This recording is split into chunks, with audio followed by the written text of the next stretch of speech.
ये आज का टॉपिक है केंद्र सरकार, राष्ट्रपति, पीएम।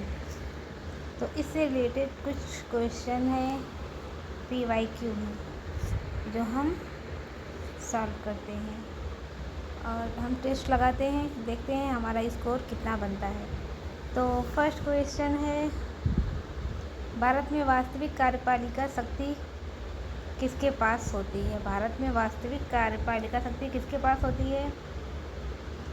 तो ऑप्शन पहला है राष्ट्रपति, प्रधानमंत्री और मंत्रिपरिषद, संसद, सुप्रीम कोर्ट। तो चलिए देखते हैं किसका हम टिक लगाते हैं, प्रधानमंत्री और मंत्रिपरिषद। चलिए सेव करें और नेक्स्ट करें। राष्ट्रपति का चुनाव किस प्रणाली से होता है?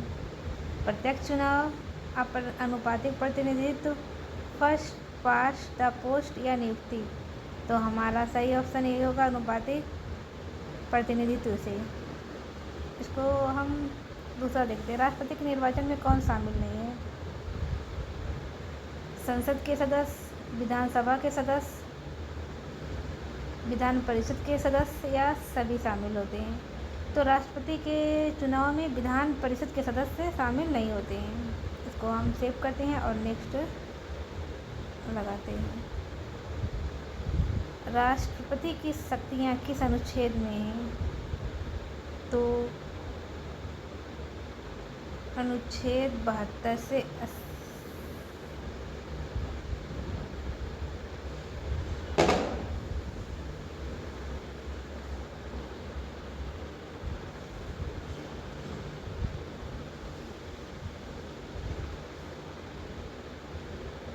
और अब हम पांचवा देखते हैं, राष्ट्रपति किस सलाह पर कार्य करता है? प्रधानमंत्री और मंत्रिपरिषद की सलाह पर। हमारा सही ऑप्शन होगा ये। अब देखते हैं 44वें संविधान संशोधन अधिनियम का राष्ट्रपति से संबंधित महत्व क्या है? राष्ट्रपति को अधिक शक्ति, सलाह को बाध्यकारी बनाया, प्रधानमंत्री समाप्त या लोकसभा समाप्त। सलाह को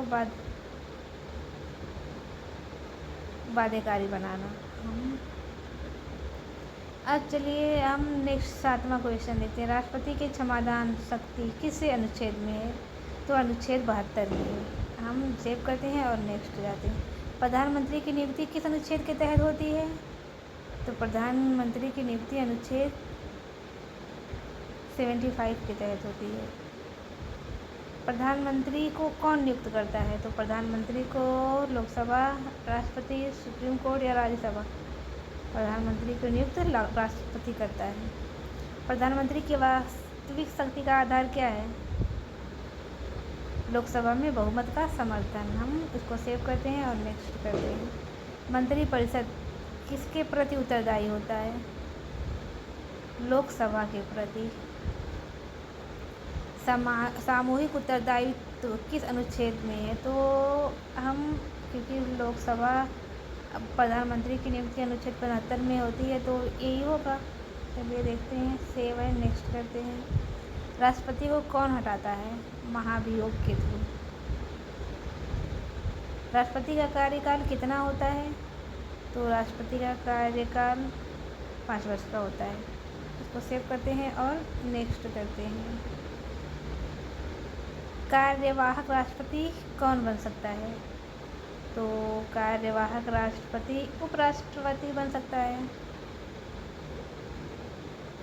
मुख्य न्यायाधीश भी होते हैं। उपराष्ट्रपति का मुख्य कार्य क्या है?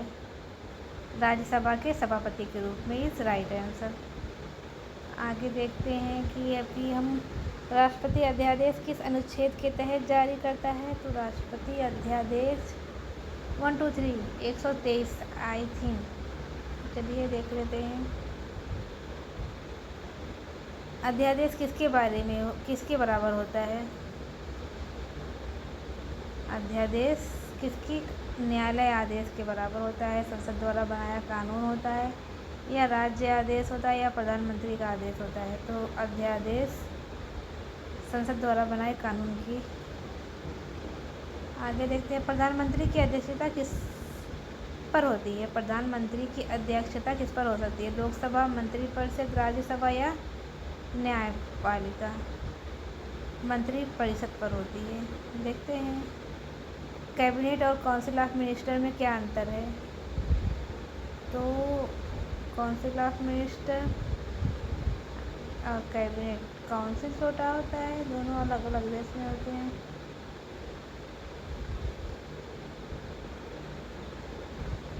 कैबिनेट छोटा समूह है।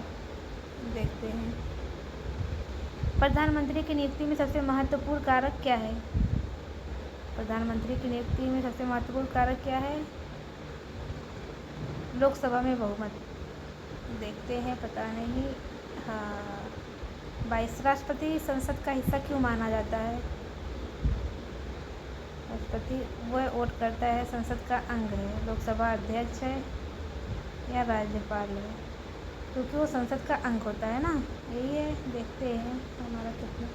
संसद के सत्र बुलाने की शक्ति किसके पास है? संसद के सत्र बुलाने की शक्ति तो राष्ट्रपति के पास होती है। तो हम बिना रोक टोक राष्ट्रपति पर अब लगा देते हैं। आगे है, राष्ट्रपति किसे नामित करता है? लोकसभा अध्यक्ष, राज्यसभा अध्यक्ष या प्रधानमंत्री या मुख्य न्यायाधीश को नामित करता है? प्रधानमंत्री को। देखते हैं प्रधानमंत्री की शक्ति किस पर निर्भर करती है? प्रधानमंत्री की शक्ति संविधान पर ही होगा। आइए हम 26वां क्वेश्चन देखते हैं। राष्ट्रपति पर कौन सी शक्ति सीमित नहीं है? राष्ट्रपति पर कौन सी शक्ति सीमित नहीं है? तो हो सकता है न्यायिक शक्ति पे हम ऑप्शन लगा देते हैं। प्रधानमंत्री किसके प्रति उत्तरदायी होता है? तो लोकसभा के प्रति उत्तरदायी होता है। देख लेते हैं काउंसिल ऑफ मिनिस्टर का प्रमुख कौन होता है? तो इसका प्रमुख भी प्रधानमंत्री तो होता है। राष्ट्रपति की वीटो शक्ति कितने प्रकार की होती है? राष्ट्रपति को कितने प्रकार की? 3 ना। देखते हैं भारत में वास्तविक शासन प्रणाली क्या है? तो प्रधानमंत्री आधारित संसदीय प्रणाली है ना भारत में।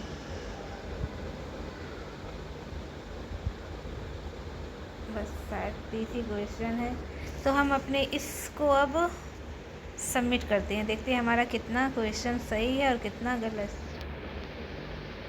ओह, सही 26 सही है, गलत हमने 3 किया है और 1 का शायद हमने उत्तर नहीं दिया है। देखते हैं कि हमारा कौन सा क्वेश्चन गलत है।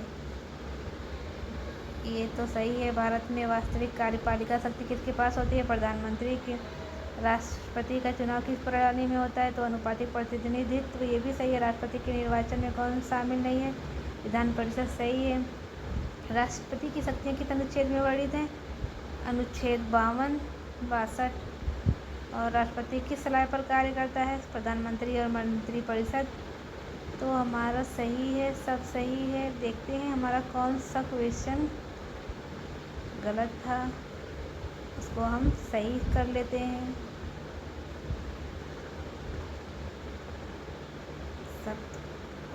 राष्ट्रपति किसे नामित करता है? तो प्रधानमंत्री को नामित करता है। मैं राज्यसभा में सदस्य, मैंने प्रधानमंत्री पे ऑप्शन टिक किया था, जबकि राज्यसभा में सदस्य को नामित करता है।